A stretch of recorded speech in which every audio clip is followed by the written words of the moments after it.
बिस्मिल्लाहिर्रहमानिर्रहीम। लाखों करोड़ों दुरूदो सलाम मोहम्मद मुस्तफ़ा सल्लल्लाहु अलैहि वसल्लम और आले मोहम्मद पर। मैं हूँ उमर दराज गोंदल। मैं आम तौर पे ऐसी स्पेकुलेशन या ऐसी खबरों पे नहीं जाता कि आपको ये कहा जाए कि जनाब मार्शल लॉ आ गया है, फौज के जो बूट हैं उनकी चाप सुनाई दे रही है। मैं ऐसी बातें आमतौर पे नहीं करता, लेकिन मैं आज आपके सामने ये खबर लाने के ऊपर मजबूर हूं, चूंकि आप जानते हैं कि अगले चंद घंटे पाकिस्तान के अंदर बहुत क्रिटिकल है। जो रात गुजरी है उस रात के अंदर भी सुप्रीम कोर्ट के ऊपर कारी वार किया गया। और कारी वार क्या था? कारी वार यह था कि एक जज के एक खत के ऊपर जो इस्टेब्लिशमेंट डिवीजन को लिखा गया पाकिस्तान के अंदर, उन्होंने सुप्रीम कोर्ट के रजिस्ट्रार को तब्दील कर दिया। पहला सवाल यह था कि क्या जस्टिस काजी फायज ईसा साहब को चीफ जस्टिस के होते हुए खत डायरेक्ट हुकूमत को लिखना चाहिए था? क्या हुकूमत को चीफ जस्टिस के अलावा किसी और खत के ऊपर इस तरह से रिएक्ट करना चाहिए था?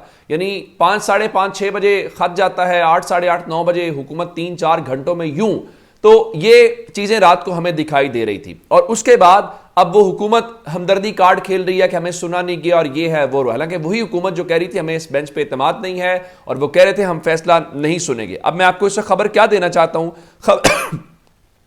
खबर ये है कि इस वक्त मार्शल लॉ की गूंज है, मार्शल लॉ की हवाएं हैं। ये मैं नहीं कह रहा, फैसले से पहले ये तमाम कोशिशें की जा रही हैं और ये पाकिस्तान की विफाकी काबीना से कहा गया है। और विफाकी काबीना भी क्या, मुल्क की एक बड़ी पार्टी, चले अब माजी की पार्टी जो भी है, पाकिस्तान पीपल्स पार्टी के चेयरमैन और मुल्क के वजीर खारजा ने शहबाज शरीफ काबीना के रुकन बिलावल जरदारी ने कहा है कि अगर लार्जर बेंच न बना तो आईनी बहरान के बायस मार्शल लॉ लगने का खतरा है। यानी वो कह रहे हैं कि अगर फैसला आ गया तो जाहिर है हुकूमत कह रही है कि हम उस फैसले को नहीं मानेंगे।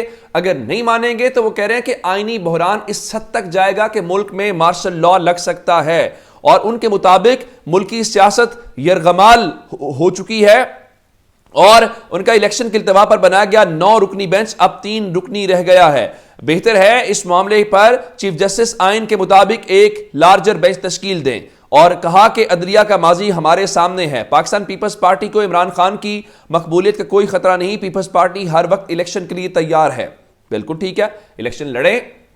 आज का दिन वैसे भी बड़ा इंपॉर्टेंट है। आज आपको हर कोई बताएगा कि आज चूंकि 4 अप्रैल है और जुल्फिकार अली भुट्टो को आज के दिन फांसी दी गई थी, तो हर कोई जुल्फिकार अली भुट्टो की फांसी के ऊपर कंडेम करेगा। लेकिन आपको कोई ये नहीं बताएगा कि जिनकी बुनियाद के ऊपर वो मार्शल लॉ लगा था और जिनकी बुनियाद के ऊपर जुल्फिकार अली भुट्टो को फांसी लगी थी, आज उनका पोता यानी फजलुर रहमान का बेटा और मुफ्ती महमूद का पोता इस वक्त शहबाज शरीफ काबीना के अंदर वजीर है या शहबाज शरीफ काबीना के अंदर शामिल है और वो बिलावल के साथ बैठता है। आज कोई आपको ये नहीं बताएगा कि जुल्फिकार अली भुट्टो का नवासा ये तो कह रहा है जुल्म हो रहा है, लेकिन जिन्होंने जनरल ज़िया की कब्र पे खड़े होकर कहा था कि हम उसके रूहानी बेटे हैं और हम उसके मिशन को नामुकम्मल करेंगे, आज उसके भाई की हुकूमत का रुकन है बिलावल जरदारी। आपको ये कोई नहीं बताएगा। ये सारी बातें सिर्फ और सिर्फ तकरीरों और उन चीजों तक होती हैं। और आज वही बिलावल जरदारी मार्शल लॉ के में बातें बता रहा है। हालांकि बिलावल जरदारी सिर्फ इतना कहे शहबाज शरीफ को कि जनाब इलेक्शन करवाएं 90 रोज में, आप इलेक्शन नहीं करवाएंगे तो हम आपके साथ नहीं है। मैं आपको मिसाल देना चाहता हूं कि उस दिन इन्होंने लाहौर के अंदर पीडीएम ने इजलास किया तो खालिद मकबूल सिद्दीकी जिस भी बहाने से वहां से जल्दी उठ के चले गए। जब उनसे ये पूछा गया कल कि आप क्या इस बाइकॉट के अंदर शामिल हैं, उन्होंने कहा जी हमने तो इस्तीफा ही नहीं किया, इस्तीफे की हमने तो इस मामले के ऊपर कोई चीज की नहीं है। अब इस चीज को लेके इसका मतलब यह है कि एमकेएम ने अपने आप को अलग कर लिया और एमकेएम तहरीक इंसाफ से राब्ते में आ रही है। अब ऐसे में पीपल्स पार्टी का क्या मतलब है? आप इसका मतलब है ये कह रहे हैं कि हम इमरान खान को इलेक्शन में नहीं जीतने देंगे चाहे मुल्क में मार्शल लॉ लग जाए, और आप अदलिया को डरा रहे हैं कि जनाब आपने ना किया तो मार्शल लॉ लग जाएगा। इसका मतलब है कि आप मार्शल लॉ लगवाना चाहते हैं, इसलिए आप माहौल बना रहे हैं, आप ये सारा कुछ कर रहे हैं। अदरवाइज पीपल्स पार्टी स्टैंड ले, कोई इतना मुश्किल काम नहीं है। अब आते हैं इस बात के ऊपर बड़े इस्तीफे के। इस्लामाबाद से खबरें सारी रात से चल रही हैं। काकड़ फार्मूला, काकड़ फार्मूला क्या था? काकड़ फार्मूला एक आर्मी चीफ के दौर में आया था जिसमें सबको घर जाना पड़ा था। उस इस्तीफे की गूंज है और खबरें इस वक्त आ रही हैं। मैं आपको बता देता हूं कि सुप्रीम कोर्ट के फैसले को नाकाम बनाने के लिए, इलेक्शन कमीशन को नामुकम्मल करने के लिए खबरें यह हैं कि शायद सिकंदर सुल्तान राजा से इस्तीफा दिलवा दिया जाए या वो इस्तीफा दे दें। इससे पहले भी हमने खबरें सुनी लेकिन ऐसा नहीं हुआ। अब भी खबरें हैं लेकिन मैं आपको बता देता हूं कि इसमें होगा कुछ भी नहीं। एक सीनियर जज सुप्रीम कोर्ट का चीफ इलेक्शन कमिश्नर के तौर पे काम करना शुरू कर देगा और उसको वो चीजें होंगी, रुकेगी नहीं। लेकिन बहरहाल वो किसी भी हद तक जाएंगे। आज का दिन पाकिस्तान की तारीख के लिए बहुत इंपॉर्टेंट है। और अंदाजा कीजिए, रात को इन्होंने रजिस्ट्रार को हटा के जो एलामिया जारी करवाया है, जो मुस्लिम लीग नून के ऑफिशियल ट्विटर हैंडल से भी मैं आपको दिखा रहा हूं, उसमें लिखा गया जी, काबीना ने रजिस्ट्रार सुप्रीम कोर्ट की खिदमत वापस लेने का फैसला किया और उन्हें एस्टैब्लिशमेंट डिवीजन रिपोर्ट करने की हिदायत की, यानी उन्हें OST बना दिया है। अगली लाइन बहुत इंपॉर्टेंट है। विफाकी काबीना ने सदर डॉक्टर आरिफ अलवी से मुतालबा किया कि supreme court practice and procedure act 2023 पर फिलफोर दस्तखत करें ताकि मुल्क को आईनी और सियासी बुहरान से निजात मिल सके।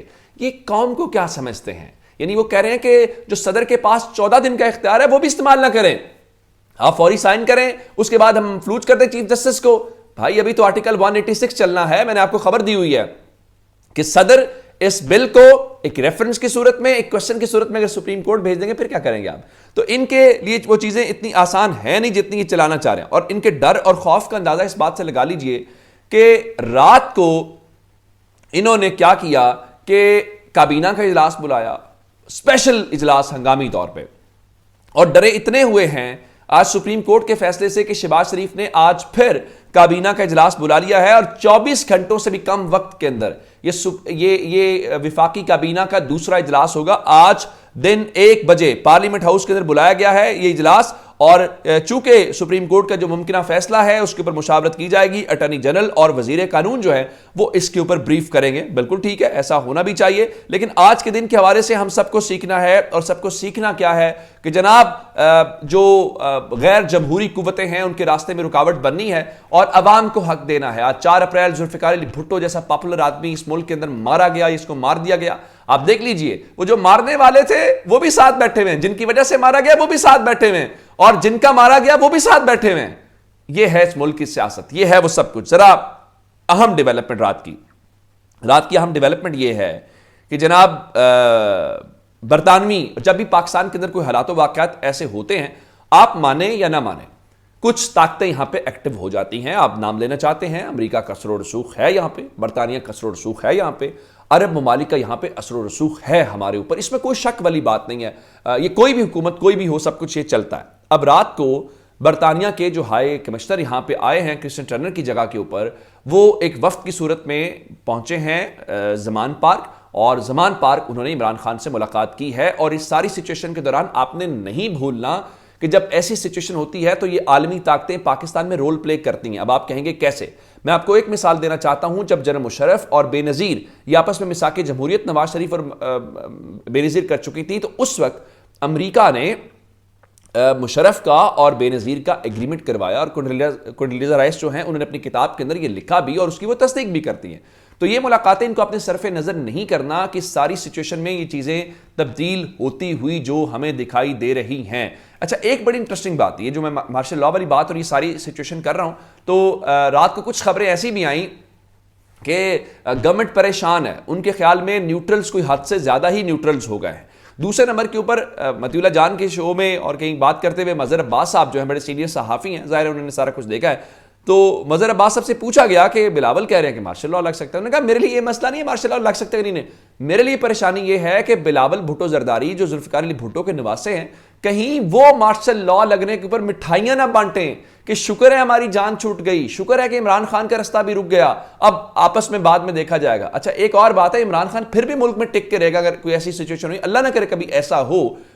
हमें आगे बढ़ना है, इस मुल्क के अंदर अवाम को, जमहूर को हक मिलना चाहिए, दस्तूर की सरबलंदी होनी चाहिए। लेकिन ये सारे के सारे फ्लाइटें पकड़ेंगे और मुल्क से बाहर चले जाएंगे। और शरीफ खानदान तो वैसे ही जा रहा है, यानी हुक्मरानी पाकिस्तान के ऊपर करनी है, वजीर आजम यहां पर बनना है, चीफ ऑर्गेनाइजर यहां पर बनना है, कौम की बेटी पाकिस्तान में बनना है। लेकिन ईद सऊदी अरब में करनी है, ईद कतर में करनी है, चूंकि पाकिस्तान इनकी तजर्बा गाह। कायदे आज़म ने कहा था कि पाकिस्तान तजर्बा गाह होगी, उन्होंने कुछ और तजर्बा गाह की बात की थी, लेकिन यह नहीं पता था कि इस मुल्क की अशराफिया की तजर्बा गाह हम बन जाएंगे। अपना बहुत सारा ख्याल रखिएगा। खुदा हाफिज।